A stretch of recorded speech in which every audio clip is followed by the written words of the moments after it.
विक्रम सम्वत 2072 साल असोज 14 गते भन्दा अगाडि विवाह गरिसकेकी छोरीले बुवा आमाको अर्थात माइतीतर्फको पैतृक सम्पत्तिमा दावी गर्न पाउँछिन् कि पाउँदिनन्, वा 2072 साल असोजको महिना 14 गते भन्दा पछाडि विवाह गरेकी छोरीले मात्रै पैतृक सम्पत्तिमा दावी गर्न पाउने हो।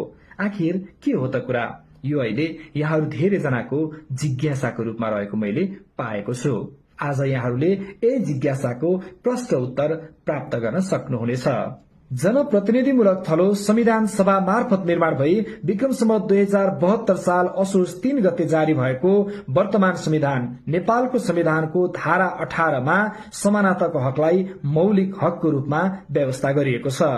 उक्त समानताको हकको उपधारा 5 ले के व्यवस्था गरेको छ भने पैतृक सम्पत्तिमा लैंगिक भेदभाव बिना सबै सन्तानको समान हक हुनेछ भनेर प्रष्ट रूपमा उल्लेख गरेको छ।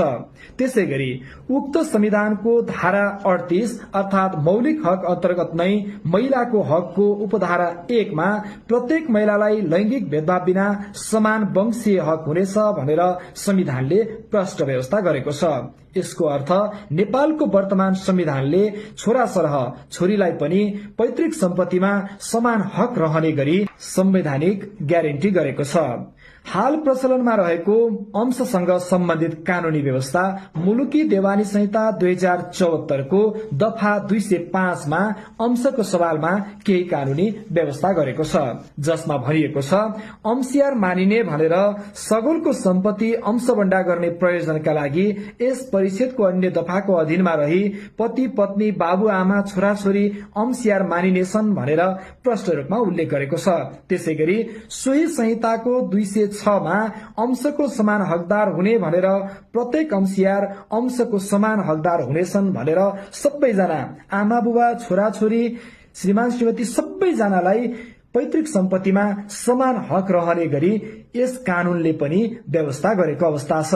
यो अवस्थामा अब अहिले विवादको विषय रह्यो 2072 साल असोजको महिना 14 गते भन्दा पछाडि विवाह गरेको छोरीले मात्रै अंश दावी गर्न पाउने हो या 2072 साल असोजको महिना 14 गते अगाडि विवाह गरेको छोरीले पनि माइतीतर्फ पैतृक सम्पत्तिमा दावी गर्न पाउँछिन् भन्ने यहाँहरूको मूल जिज्ञासा हो।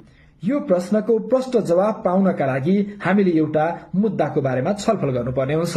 त्यो मुद्दा भनेको पुनम मुडबरी विरुद्ध राममणि मुडबरी समेत भएको 075 DF 0004 नम्बरको मुद्दा हो।